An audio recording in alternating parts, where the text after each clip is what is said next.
Smash Factor. Ripping driver, going for it. Oh my goodness. How about that tee shot? That is crazy how far that is. Wow. John Daly, take a back seat, big fella. How about that drive? That's an aggressive line.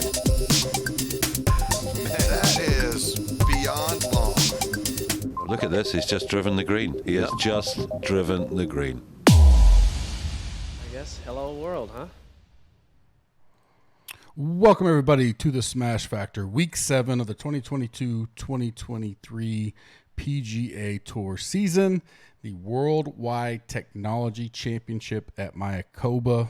I will just be calling it Mayakoba the rest of the pod. That is a long name, the fourth name of this tournament now since 2012 when it moved to Mayakoba. But looking forward to it. A little bit stronger field than last. Well, wasn't going to take much to beat last week's field, but definitely some big names in there. Some of the same guys we've seen here for these first, 4, 5, 6 weeks.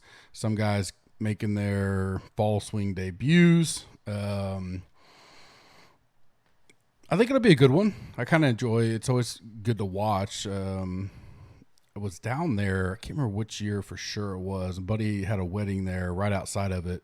We were there like either a week before or a week after the tournament. I can't remember. I think it was right after it was played. Really nice down there. Great area to hang out. DFS last week for me, just break even. I was just right there. I'd move up, have some chances. I think I've had like 4 or 5 lineups inside the top 100 when it was all said and done. Had a lot there going into Saturday. Some of my guys did not do well. It was a bad day all the way around for them.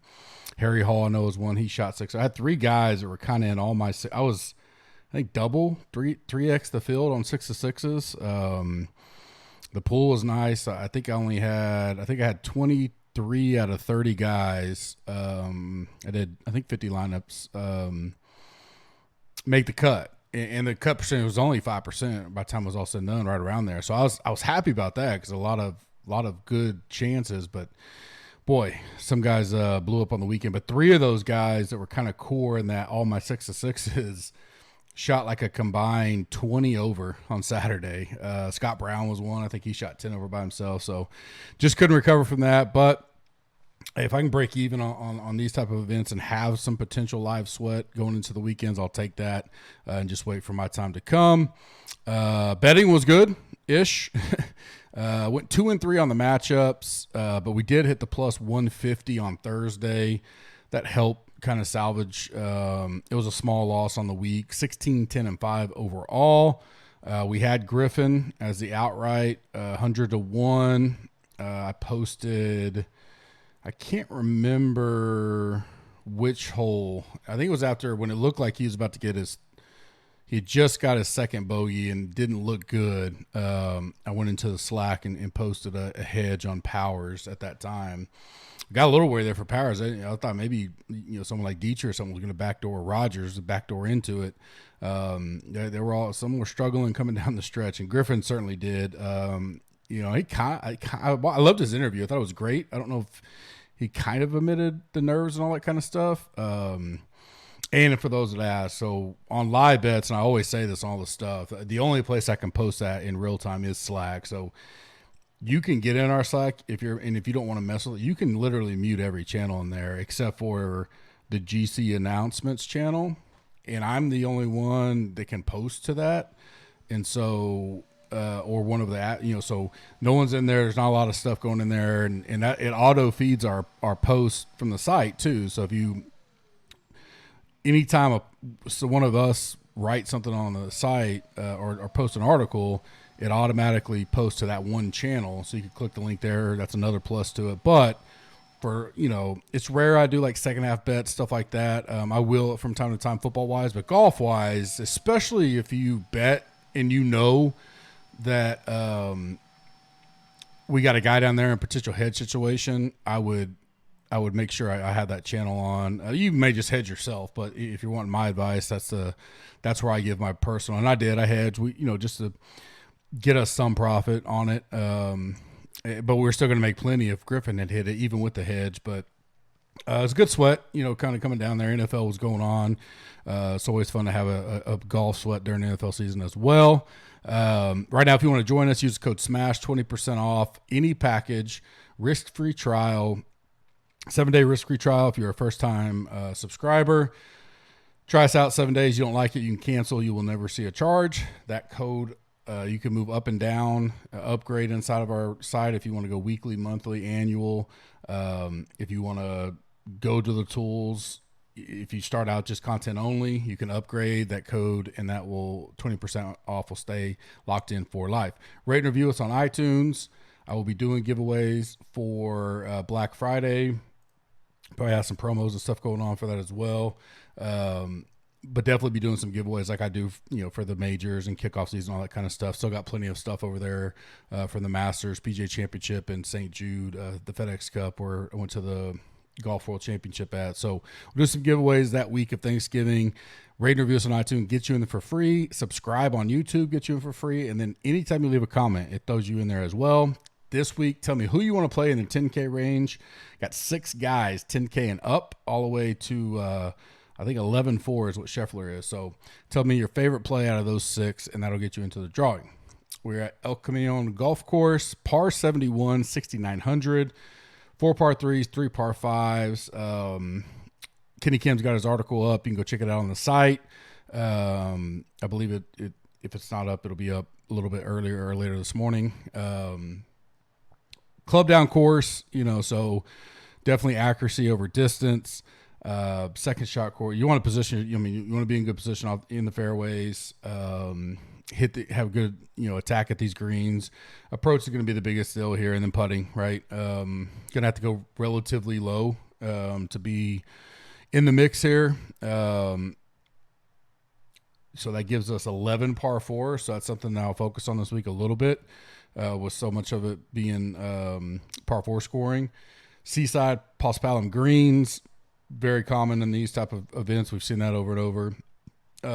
Weather this week, actually, some weeks here it's perfect, 70, 75 degrees, nothing. This week, right now, shows 100% chance of rain on Wednesday and 85% on Thursday.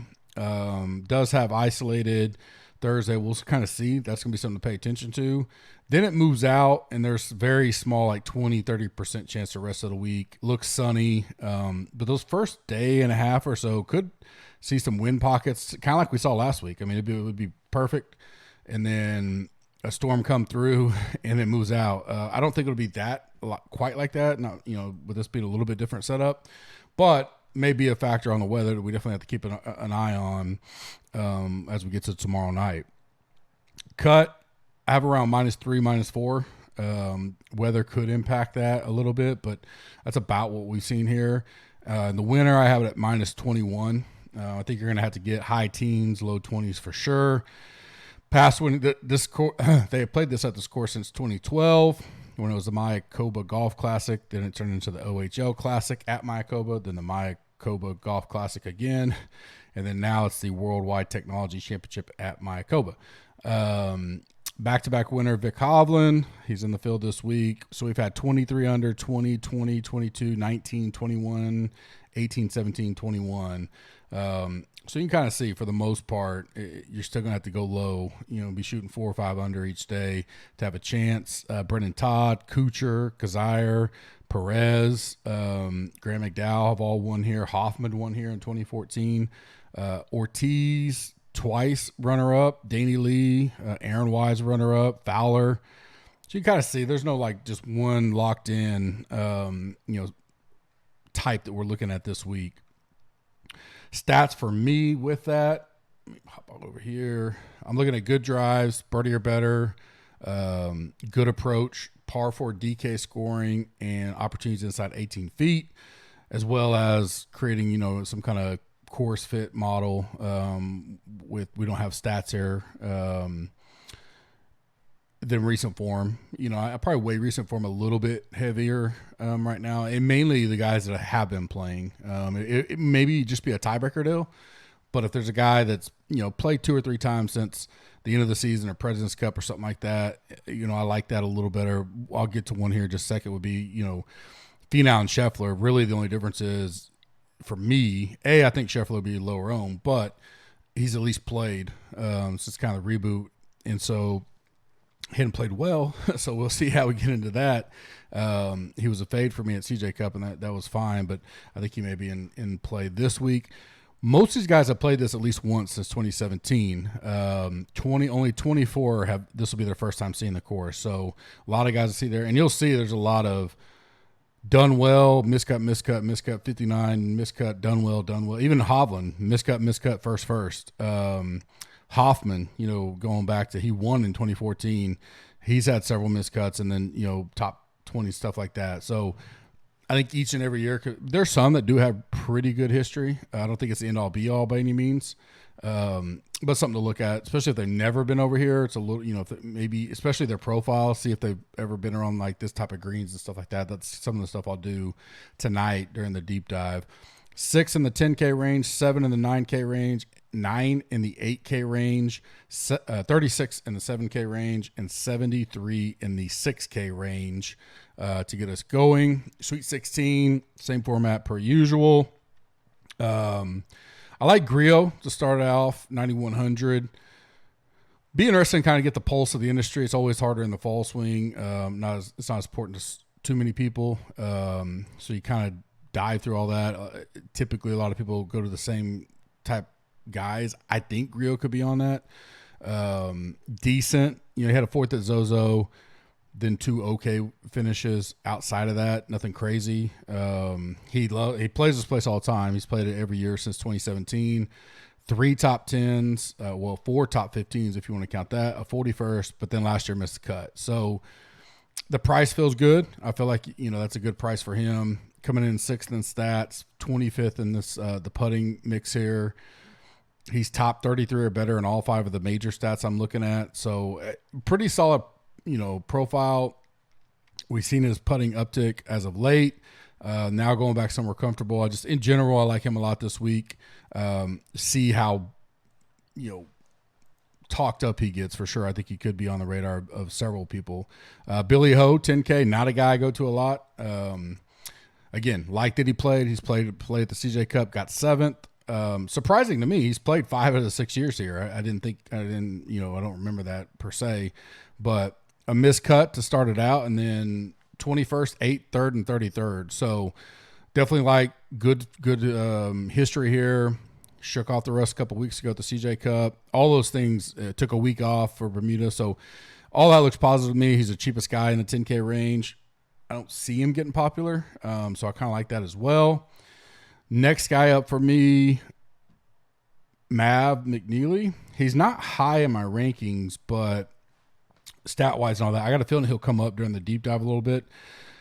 Playing really well overall. Last 3 out, 10th, 12th, and 18th. Shriners, Zozo, CJ Cup, good shows there.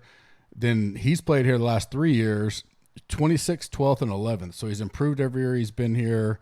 I think at the price, I don't know, maybe sometime this time of year, people, they just see the recent form in history. They kind of get a little heavier on that. So maybe he does get talked up, but as long as if he starts getting popular, he's not a guy I'd never like to play popular, but if he stays reasonably controlled in ownership, people not really talking about him, then I definitely do like him this week at the 9,400 mark. I think because of some of the stats and stuff, especially the ones I'm looking at and the way he ranks out, maybe he's off the radar a little bit, but he does have really good history here, so far through 3 years. Bubble boy for me, so it's going to be Scheffler or Finau. Scheffler's played here twice, 2020 and 2022. Got an 18th and a 4th. I say 2022. That probably sounds weird, but it was 2022 season. So this is technically the 2023 season right now, but 18th and a 4th. So really 2 good outings. He played the CJ Cup and finished mid-pack, didn't do much, but I kind of like that he played, and so shaking off rust, doing all that kind of stuff. Didn't perform very well at the President's Cup, so that's a little worrisome to me. On paper, he looks like a tremendous play. Is he in a funk? Something like that. Don't know. Have to kind of see. I don't. If he gets popular, I don't think I would play him. I would go towards Finau, but my gut says Finau typically is always popular when he looks good. The only worst one for me is he hasn't played since the President's Cup. So played okay here. A miscut, a 16th, a miscut, an 8th, and a 45th. Stat wise, he's number 1 for me. He finished the year really strong. Everything for me would look good here. The ownership deal. So the bubble boy was Scheffler, him. I think Scheffler's going to be lower owned at that price. A little advantage there, a little bit better history, and that he's played recently. So those are all things why I kind of went Scheffler in that range. 8K, kick it off with Cage Lee. He's definitely been playing quite a bit. 3rd at the CJ Cup, 37th at Shriners, 59th at Zozo. Just decent history here, nothing crazy. 29th miscut, 59th. Been playing really well in general. TPC Lee was a thing, but he's kind of just been playing really well. I think his game's elevated some. He's 6th in recent form, 11th in stats overall, 5th in good approach, 28th in good drives, 27th in par 4 DK scoring. All things I like to look at, and I like the price. I don't love the 8K range in general, but he's a guy I like to go to. Next, I'm going to go back to Dietrich. Played him last week. Where did he go? There he goes. $8,800. Last year was the first time he played here. Got a 22nd. I like that. 69th at Shriners, a second last week, kind of backdoored into the second. Well, he played well. Griffin just kind of melted away a little bit. But good drives, 38th, 14th in birdie or better, 2nd in par 4 DK scoring. Really comes down to the iron play. Can he, overall the big picture doesn't look as well, but he's kind of choppy. Deep dive, he normally gets a little boost when I look at things. 2nd in the putting. Now that's a limited size, but that's somewhat positive. And I like he got the 22nd here. So for $8,800, he's a guy I go back to, riding that form. Next, $8,900 Harmon.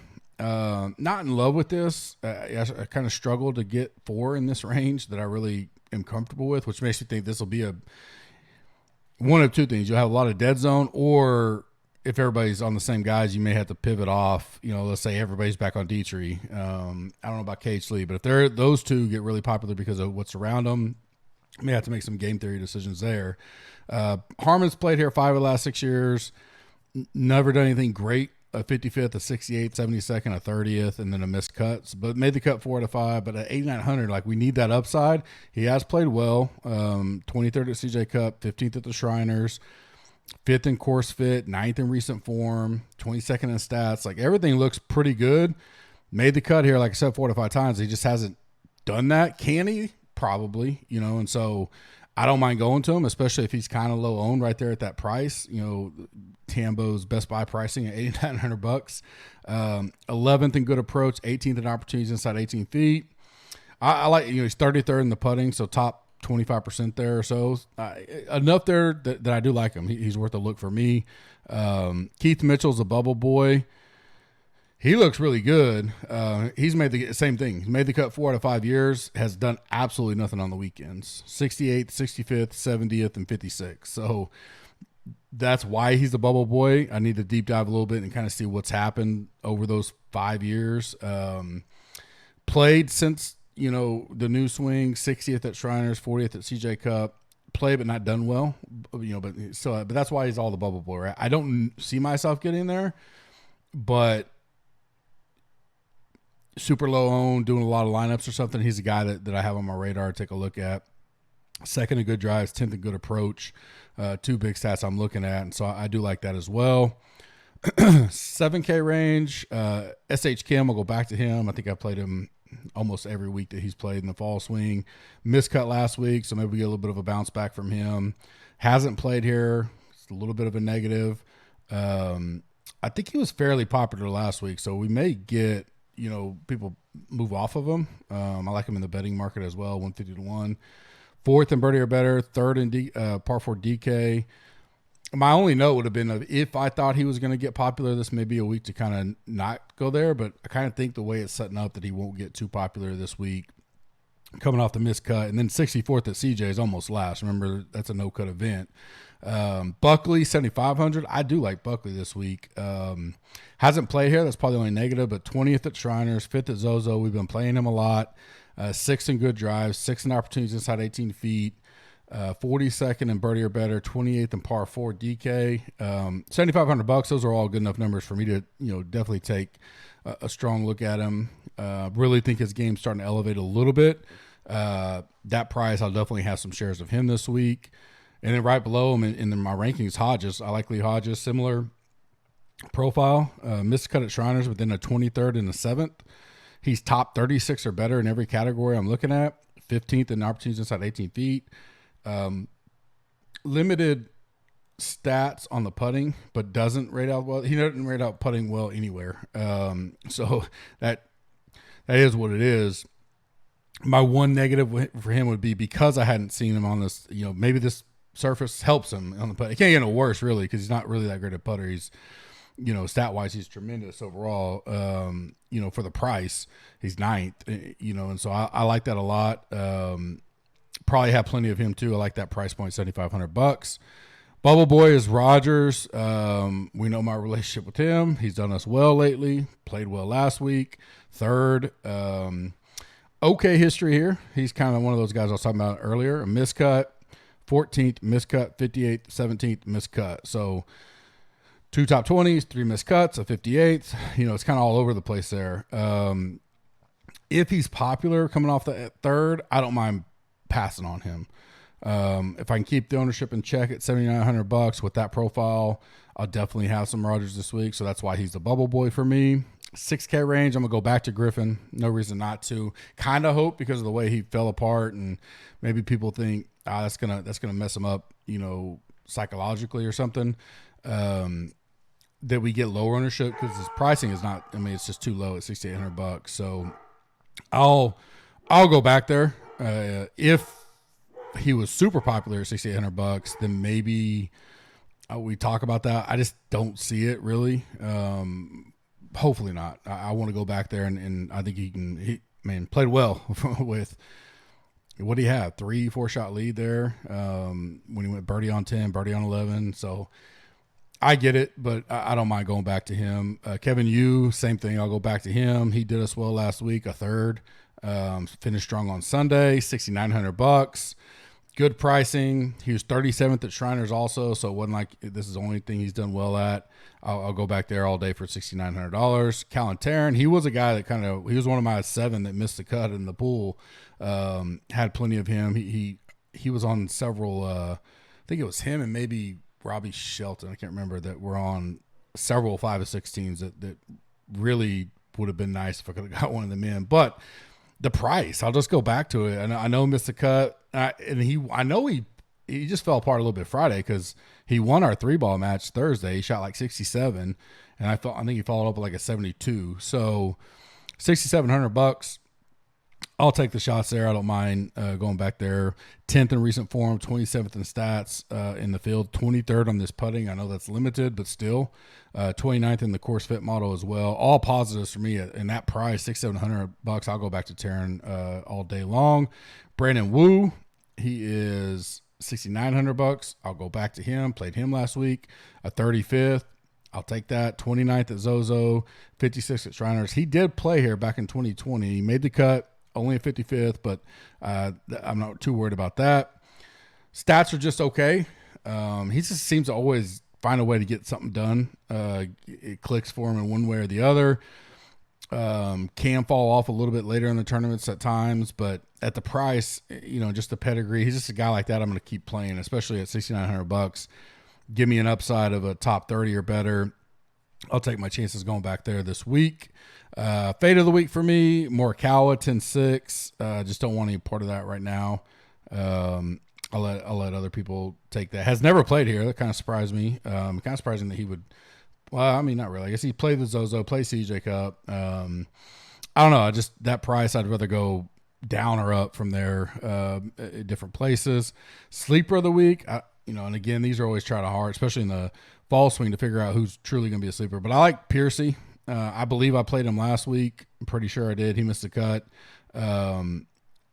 5 out of 6 years he's played here, made the cut every year. A 4th, a 6th, a 26th, a 40th, and a 40th. So at $6,600, a guy that's finished top 40 or better in the 5 years he's played here since 2017, and 2 top 6s. I like that upside. Not the greatest form coming in, but I just think that there's something he probably likes about this place, and I'll take my shots there, and just hope he doesn't get. I don't think he'll be too high owned. That's why I call him as a sleeper. But he's 5% or less. We definitely love that this week. Some gut feel plays that stick out to me. Justin Rose, $7,300, 40th here last year. Number one in the putting, model here. 21st in the course fit. So stats aren't going to look real great, but remember he kind of had a yo-yo type deal. You're going to have some of those stats coming in. I bet if we look closer, they look a little better. But at his price, just his pedigree, he could win this. It wouldn't shock me, but he's got top 20 upside, and at $7,300, I don't mind going to Rose. Let's see, Justin Lower, don't mind going back there. Got us an 8th last week. Liked him a lot last week. 20th at Shriners. He hasn't played here. Stats look good. Need to look into the driving accuracy because his good drive is 92nd. So that was the only concerning part. The rest of them look really good. And $7,600. I don't think he'll get too popular. Maybe. I can't remember how many people were on him last week, but that's some of the stuff I'll do tonight. I just like him. He just didn't fit in above on some of the other guys I looked at. James Hahn, $6,800. Didn't think I'd say that name today, but I don't mind him. A 29th, a 58th, a 27th. His 3 out of the last 4 years he played here. Stats are okay. Recent form, 22nd in the field. Nothing pops out, but at $6,800, again, that's why we call it the gut feel play, right? I don't mind that. He's a guy that kind of stuck out to me. And then Cam Champ, I always like finding these guys. We did this at, I think, RBC when we played Cam Young and Cam Davis, guys that people peg into certain holes. He's just a bomber, that kind of stuff. I think he could do all right here. He's finished. He's got a miscut, a 10th, and a 33rd. So, he's top 10 here before. An 8th at Zozo. Missed a cut at Shriners, but I like some form coming in. 10th, good drives. 19th, birdie or better. 34th, good approach. All things I like from Champ. So I don't mind going there, and I don't think he'll be on too many radars this week as well. Top 5 of the pop and 2 long shots provided by Prize Picks. Use the code GUP, GUP, dollar for dollar match up to $100. Release my football ones on the pod there. I'll definitely have the PGA ones back in the spring or January when they fire that up. You can also, same link in the description, click underdog, use code GUP, GUP, same one, dollar for dollar match as well, up to $100. I give those picks out as well on the coin flip. And then I'll put some in Slack at times too. Once we get to January, I'll include them back with my betting card. So if I have any prize picks, I'll update those nightly and stuff like that. I like Dietrich, 45, Rogers, 70, KH Lee, 45, Griot, 35, and Champ, 70. And these prices, there's many different books out there, so always go look for the best number. I haven't bet anything yet. I've waited mainly, again, kind of like last week, the weather. I wanted to make sure there wasn't a huge deal. So I made all my bets on Wednesday last week and released it a little bit later, but I think it's to our advantage to do that when we have these potential situations. 2 long shots I like. Griffin, I'll go back there 125 to 1, and Hodges 100 to 1 are my 2 favorites. Don't forget, Smash 20% off any package, locked in for life as long as you stay a member. First 7 days are free. You can cancel anytime. Lots going on. We got Maction tonight. Excited for that. Always love that. Looks like the World Series game got rescheduled to tonight with the weather yesterday. NFL trade day, trading deadline. It'll be interesting to see. A lot of rumors out there. Hunt, Cooks. Be interesting to see who all moves and if we actually get an action-packed type of trade day today. But looking forward to all that. Plenty of stuff going on. UFC, college football, NBA, NFL. I think we're in the middle of, someone said 27 straight days of either college football or NFL. So that's awesome time. Come check us out. And I hope you guys have a good Tuesday. I'll have the content updated tonight. Thank you and have a good day.